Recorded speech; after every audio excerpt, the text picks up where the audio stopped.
네, 주님의 말씀 로마서 3장 21절에서 26절까지의 말씀을 제가 봉독하고 26절은 함께 읽도록 하겠습니다. 로마서 3장 21절에서 26절에 기록된 하나님의 말씀입니다. 이제는 율법 외에 하나님의 한 의가 나타났으니 율법과 선지자들에게 증거를 받은 것이라. 곧 예수 그리스도를 믿음으로 말미암아 모든 믿는 자에게 미치는 하나님의 의니 차별이 없느니라. 모든 사람이 죄를 범하였음에 하나님의 영광에 이르지 못하더니 그리스도 예수 안에 있는 속량으로 말미암아 하나님의 은혜로 값없이 의롭다 하심을 얻은 자 되었느니라. 이 예수를 하나님이 그의 피로써 믿음으로 말미암는 화목 제물로 세우셨으니 이는 하나님께서 길을 채우시는 중에 전에 지은 죄를 간과하심으로 자기의 의로우심을 나타내려 하심이니. 함께 읽겠습니다. 곧 이때에 자기의 의로우심을 나타내사 자기도 의로우시며 또한 예수 믿는 자를 의롭다 하려 하심이라. 아멘. 네, 오늘은 예수 하나님의 의라는 제목으로 하나님의 말씀 증거하도록 하겠습니다. 제가 미국에 와서 조금 생소했던 것 중에 하나는 이 미국의 삶이 이 페이먼트 라이프라고 보통 부르는 것처럼 참 활부 인생이죠. 이 활부를 하는 것이 참 생소했습니다. 특히 이 집이나 자동차를 구입할 때 집을 30년 활부로 이렇게 산다는 거는 좀 처음 들어봤던 또 그러한 모습이었고, 또 자동차를 구입할 때도 꼭 그 3년이나 4년 정도 이렇게 활부로 해서 자동차를 구입하는 그러한 것이 참 생소했습니다. 그런데 또 놀라웠던 것은 한 10년 전에 제 친구가 차를 구입을 하는데 그 친구도 이제 목사였기 때문에 이 자동차를 구입하는데 8년 활부로 구입을 하더라고요. 매달 이렇게 페이먼트를 적게 내기 위해서 이 8년 그 활부를 하는데, 제가 30년 전에는 이 8년 활부는 사실 그러한 활부는 없었습니다. 하지만 최근에 와서는 그 활부 기간이 8년에서 10년 활부도, 자동차에 대한 활부가 10년 활부도 있다라고 그렇게 들었습니다. 이렇게 자동차 활부가 8년, 10년이 가능한 이유는 나중에 알아보았더니 그게 그 차 수명이 그만큼 늘어났기 때문에 활부도 이렇게 8년, 10년까지도 할 수 있다라고 합니다. 이렇게 차 수명과 활부 기간이 영향을 미치는 이유는 사람들이 보통 사용하지 못하는 차를 위해서 활보금을 내지는 않습니다. 그래서 만일에 10년을 했는데 4년 만에 차가 고장이 나버리면 보통은 이제 더 이상 내지를 않는다 하더라고요. 왜냐하면 활보금을 내지 않으면 차를 뺏기게 되는데 어차피 없는 차에 대해서 누가 활보금을 내겠습니까? 크레딧이 좀 망가지더라도 그냥 배째라는 식으로 그냥 안 내고 마는 경우가 많다는 거죠. 이러한 모습을 보면서 참 사람은 그러한 이제 사람의 그 모습을 알기 때문에 은행들이 그렇게 긴 활부를 안 하는 거겠죠.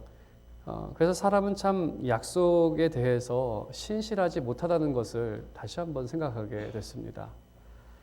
사람은 자신에게 손해가 되거나 더 이상 유익이 되지 않는다라고 생각할 때에는 아무리 그 약속을 또 그 계약을 맺었다 하더라도 어떻게든 변명을 대고 어떻게든 이 약속이죠, 이 계약에서 빠져나가기 위해서 많이 노력을 합니다.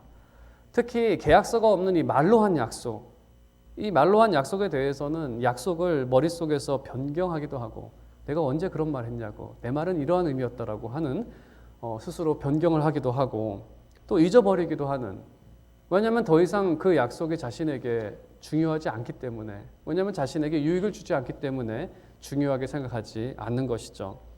이러한 모습은 무엇보다도 이 많은 정치인들을 통해서 나타나는 것 같습니다. 당선이 되기 전에는 공약을 하고 그 공약의 내용을 자신이 달달 외우고 또 어떻게 공약할 것인지를 잘 알고 파악하고 있지만 당선이 된 후에는 그러한 공약의 내용이 중요하지는 않습니다. 이미 당선이 됐기 때문에. 그래서 머릿속에서 내가 언제 그런 얘기를 했냐고, 내 말은 이런 얘기였다고, 내가 언제 그렇게 약속을 지킨다고 했냐고 하는 머릿속에서 그 약속을 변경하기도 하고, 때로는 잊어버리는, 난 그런 말 한 적이 없는 것 같은데. 근데 요즘에는 그 참 미디어가 잘 발달이 돼서 한마디 한 게 계속 남아있기 때문에 누군가가 그 얘기를 찾아내기는 찾아내더라고요. 그러함에도 불구하고 여전히 약속은 지키지 않습니다. 그게 사람의 모습이죠. 하지만 하나님은, 우리가 하나님을 생각할 때에 하나님은 사람과 다릅니다. 그것은 우리가 다 아는 사실이죠. 하지만 무엇보다도 이 약속을 지킴에 있어서 하나님은 사람과, 인간과는 전혀 다릅니다. 하나님의 약속은 그렇지 않다는 거죠. 하나님께서는 자신에게 손해가 있다 하더라도 그 약속을 지키시는 분, 그 이스라엘에게 하신 그 약속을 지키시기 위해 그 이스라엘이 하나님을 그렇게 어렵게 하고 힘들게 하고 그 속을 썩이고 여러 가지 일을 한다 하더라도 하나님께서는 자신이 하신 약속을 어기지 아니하시고 잊지 아니하시고, 심지어 그 사람들이 약속을 잊어버려도 하나님은 그 약속을 기억하시고 지키시는 분. 그래서 이러한 하나님의 모습을 바라볼 때에, 또 이러한 하나님의 모습으로 인해서 구약의 많은 믿음의 선조들은 하나님은 의로우신 분이다라고 고백을 했습니다. 의롭다라는 것은 많은 의미가 있지만 그 중에 하나는 약속을 지키는 사람, 그 사람이 착한 사람이고 선한 사람이고 의로운 사람인 것이죠.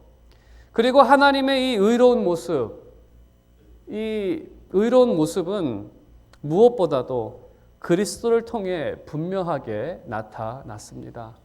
약속을 지키시는 그 하나님은 바로 그리스도를 통해 약속을 지키시는 신실한 분이라는 것을 나타내셨죠. 그래서 오늘 본문의 말씀은 이 그리스도를 통해 나타난 하나님의 의에 대해서 말씀하고 있습니다. 그리스도를 통해 하나님의 의가 어떻게 나타났는지 우리가 그 내용들을 함께 살펴보도록 하겠습니다.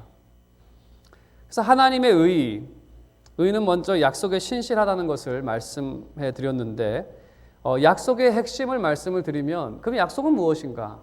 이 계약의 내용이 무엇인가? 이 약속의 내용이 무엇인가?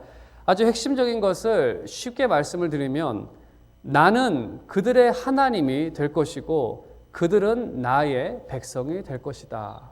이게 바로 약속의 핵심입니다. 나는 그들의 하나님이 될 것이고 그들은 나의 백성이 될 것이다. 이것은 너무나 당연한 것입니다. 당연히 모든 사람들을 하나님께서 지셨기 때문에 당연히 만민의 하나님이 되셔야 할 분이시죠.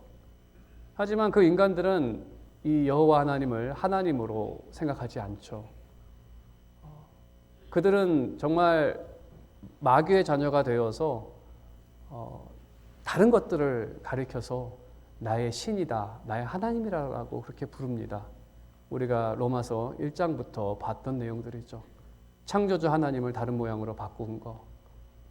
이러한 그들의 이 모습들을 이렇게 돌려놓겠다는 겁니다. 정말 그 있어야 할 모습으로 하나님이 하나님이 되고 그들이 나의 백성이 되는, 그것이 약속의 핵심입니다. 그러면 하나님의 백성이 되는 것은 특권입니다. 이 특권이 되기 위해선 어떠한 자격이 필요할까? 하나님의 백성이 되기 위한 자격. 우리가 이 미국의 시민이 될 때에도 어떤 자격이 요구가 되죠. 여기 시민권을 받으신 분들은 대략 어떠한 자격이 요구되는지 아실 것입니다. 그 영주권을 가지고 이곳에서 이 주민으로 산 기간이 5년 이상인 사람, 그리고 그 기간 동안에 그 자신의 의무를 감당한 사람. 의무라는 것은 시민의 가장 중요한 의무는 세금을 잘 내는 것이죠. 그래서 지난 기간 동안에 세금을 냈느냐 이러한 것도 묻고, 또 그 기간 동안에 어떠한 삶을 살았느냐. 그래서 전과가 있으면 안 되겠죠. 그 구속받아서 유죄 판결을 받은 그러한 경우가 있다라고 한다면 그러한 것도 이제 결격 사항이 되는 자격들이 있습니다. 그 다음에 영어를 조금 해야 합니다. 인터뷰 때 영어를 하는 것도 보고, 또 마지막으로 미국 역사를 좀 알고 있어야 합니다. 이게 이제 자격들이죠. 그러니까 미국의 시민이 되는 것도 이렇게 자격이 이렇게 있습니다. 제가 한 5가지를 말씀을 드려서 좀 힘들다라고 생각을 하시는 분들도 계시겠지만 그렇지 않습니다. 뭐 이렇게 시민권 받으신 분들은 이렇게 힘들게 생각은 안 하시죠, 지금. 아무튼 5가지가 있습니다. 그럼 그 영광스러운 하나님의 백성이 되기 위해선 어떠한 자격이 필요할까? 그 자격을 한마디로 말씀을 드리면 의인이어야 합니다. 의로운 사람, 거룩한 사람이어야겠죠. 그래서 하나님께서는 자신의 백성을 또 그 자격을 유지하기 위해 이스라엘에게 율법을 주셨습니다. 너희들이 이대로만 하면 나는 너의 하나님이 될 것이고 너는 나의 백성이 될 것이다.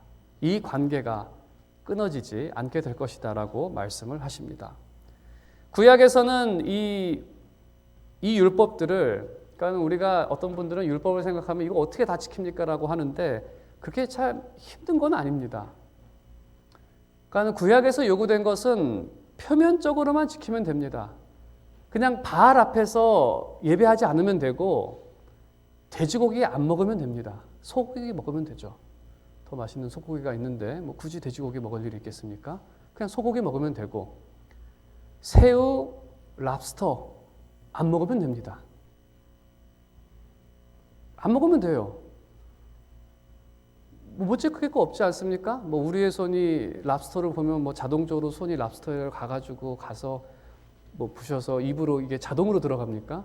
그냥 안 먹으면 되는 거고, 바알 앞에서 뭐 우리가 무의식적으로 뭐 실수로 바알한테 가가지고 무릎 꿇고 그러지 않겠죠, 그들이? 표면적으로 지키라고 하는 것만 하면 됩니다.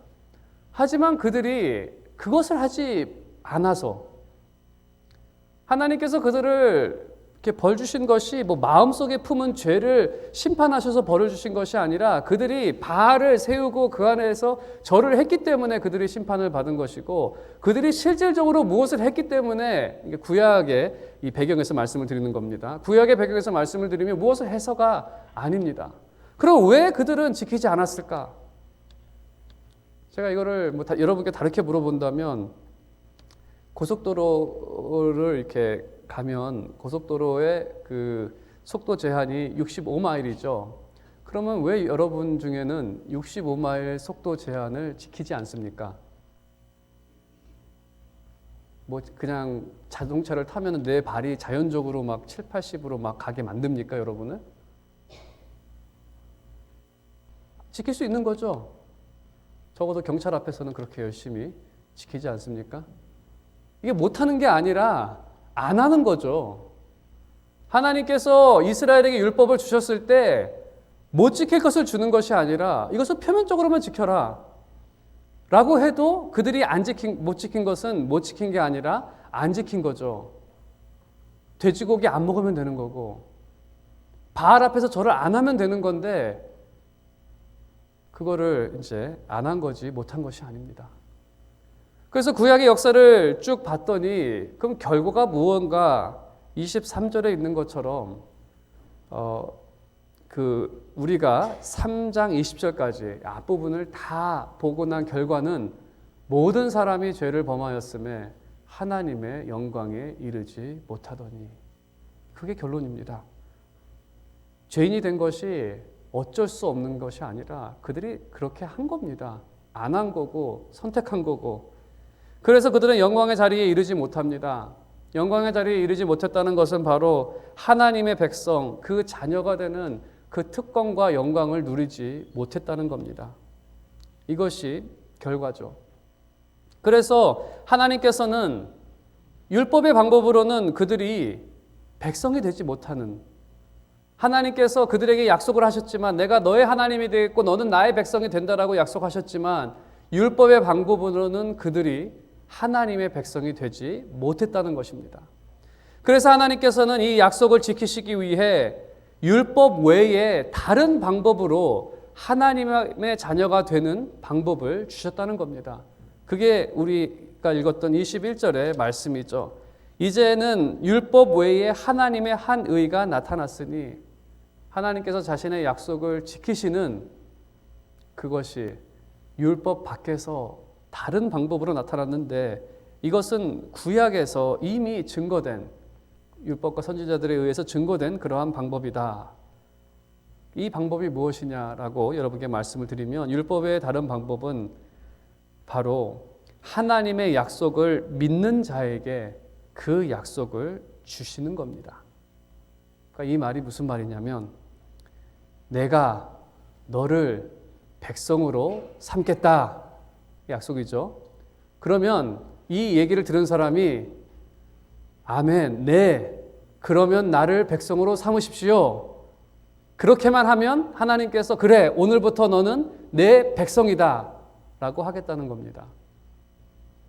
약속을 믿으면, 그냥 받아들이면, 내가 너를 백성으로 만들겠다라고 했을 때 그렇게 하십시오 라고 하면 그 사람에게는 정말 백성이 되게 하시겠다는 것이죠. 그게 믿음입니다. 믿음은 그냥 있는 사실을 그대로 받아들이는 거죠. 내가 너를 백성으로 삼겠다. 네, 그렇게 하십시오. 저는 원합니다.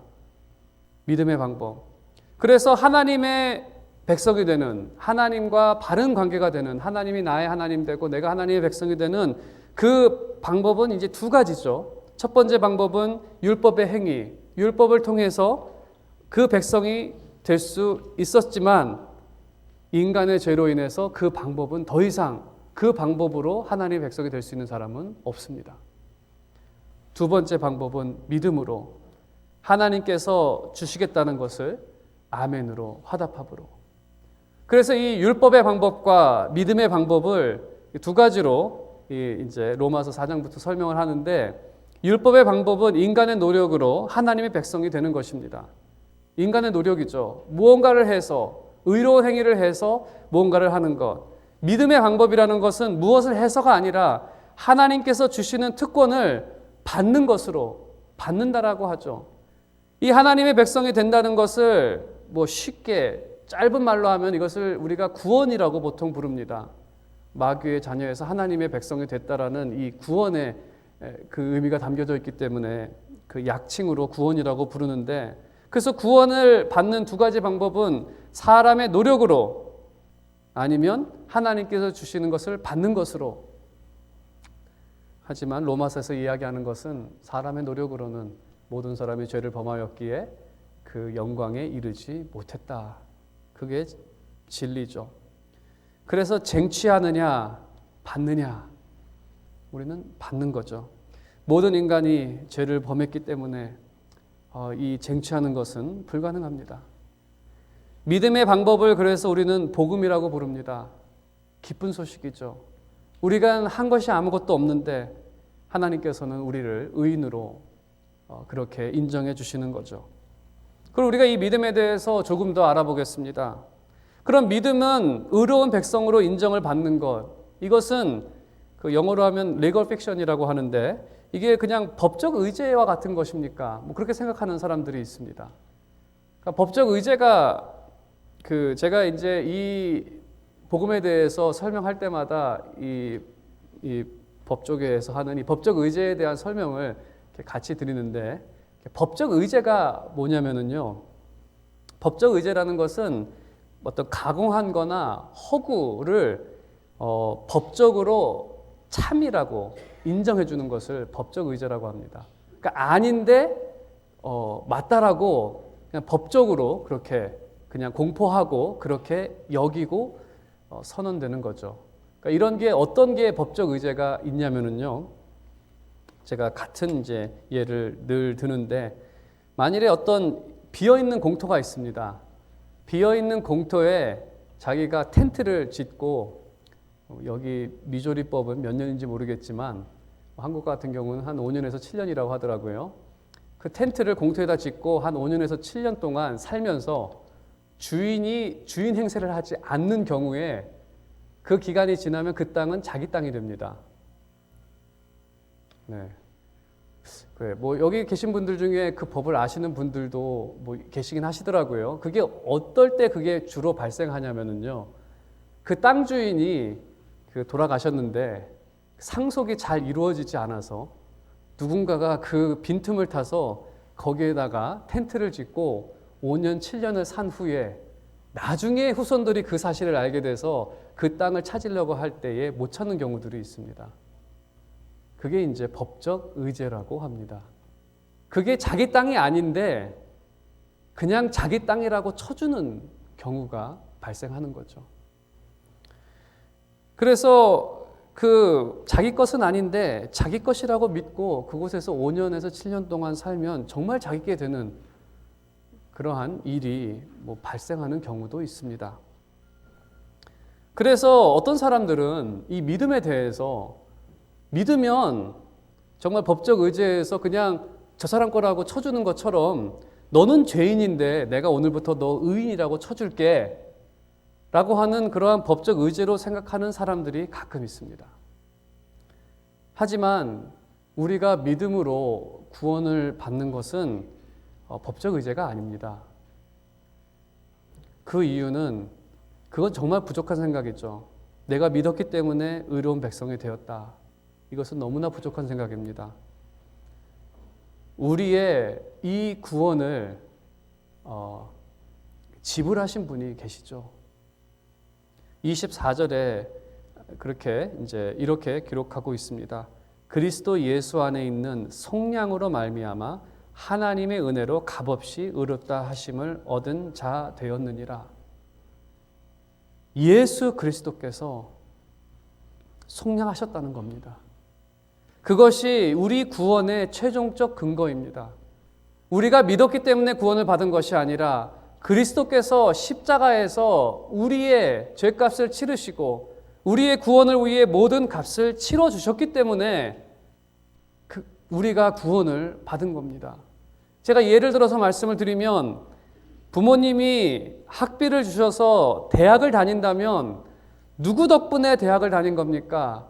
돈 덕분에 대학을 다닌 겁니까? 부모님 덕분에 대학을 다닌 겁니까?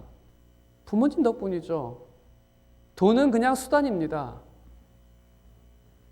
구원도 마찬가지입니다. 하나님께서는 우리에게 구원의 사역을 베푸셨습니다.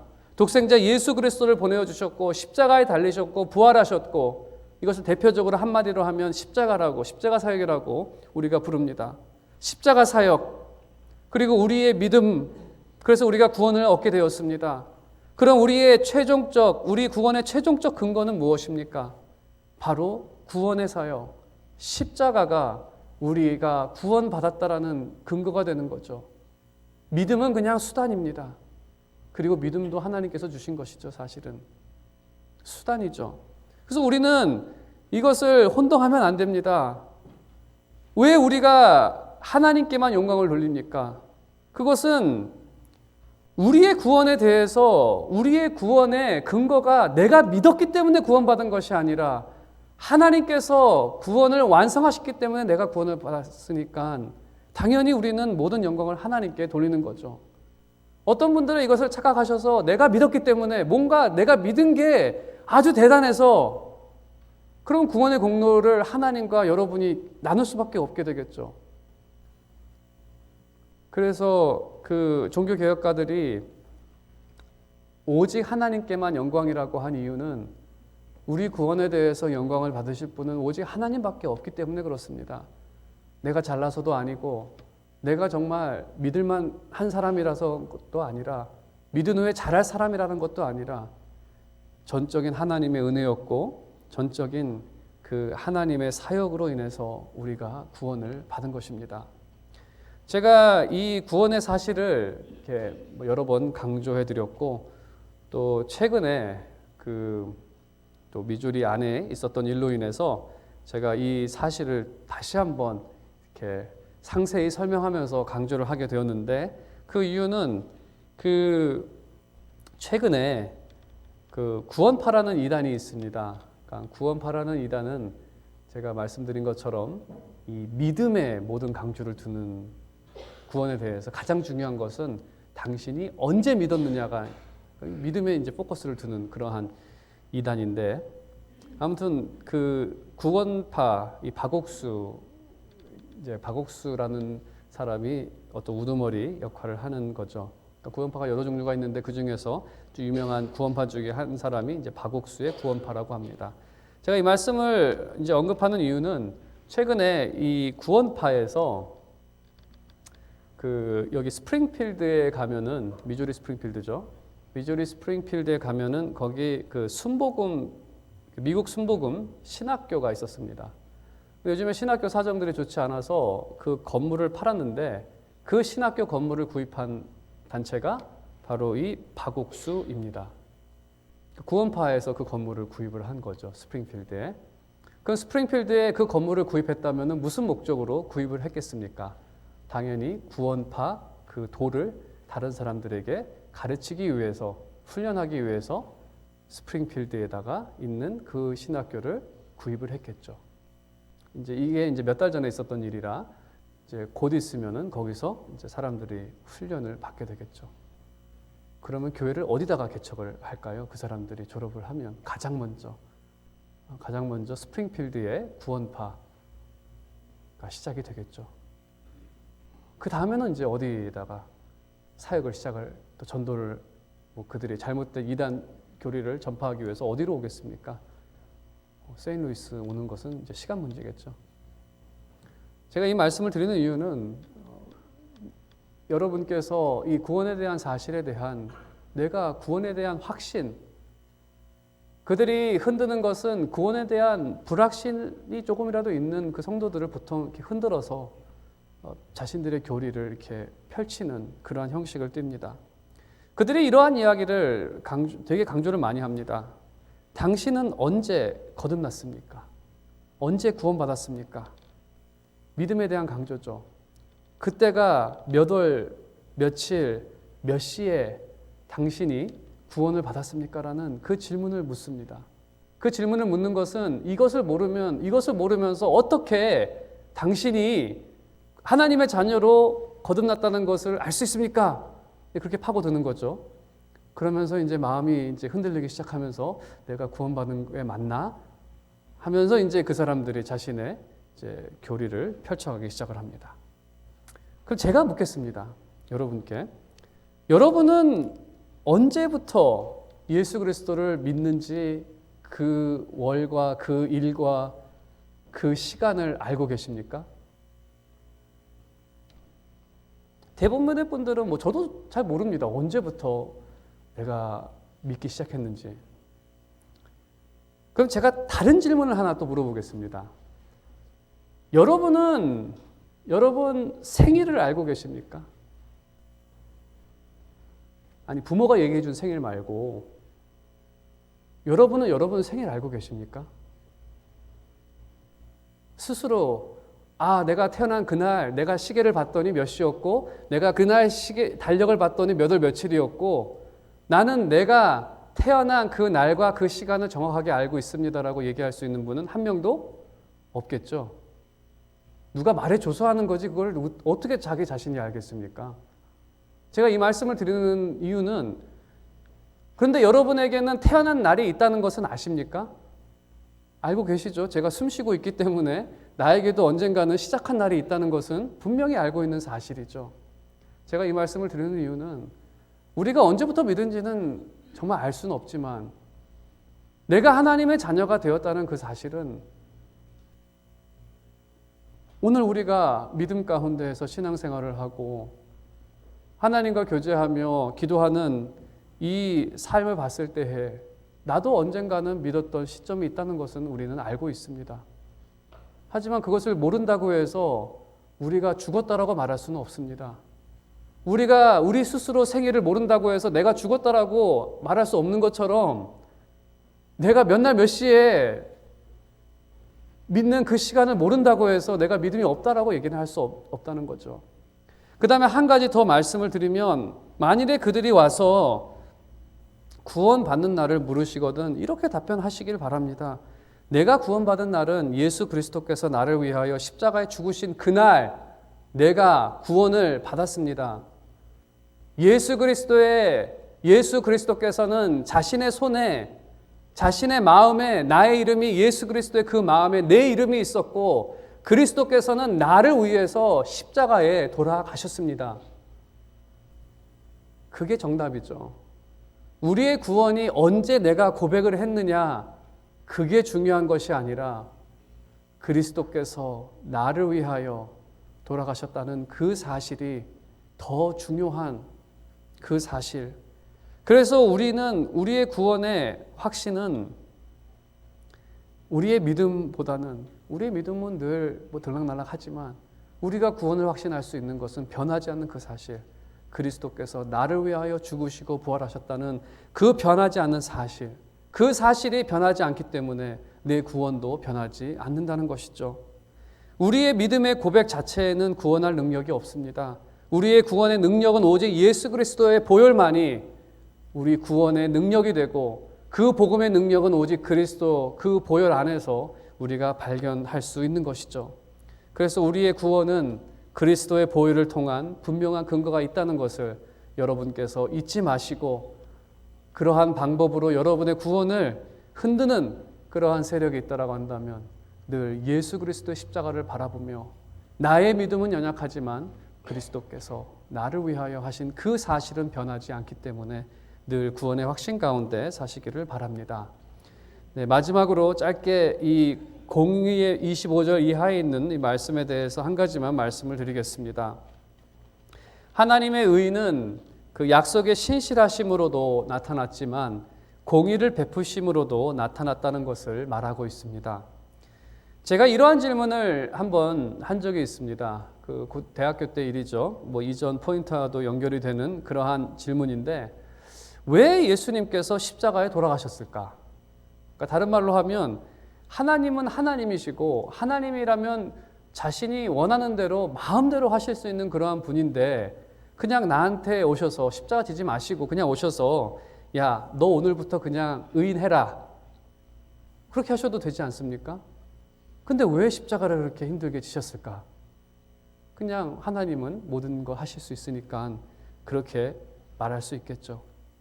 그래서 제가 그것을 대학교 1학년 때 선배한테 물어봤더니 선배가 이제 하나님의 공의라고 이제 답을 주었습니다.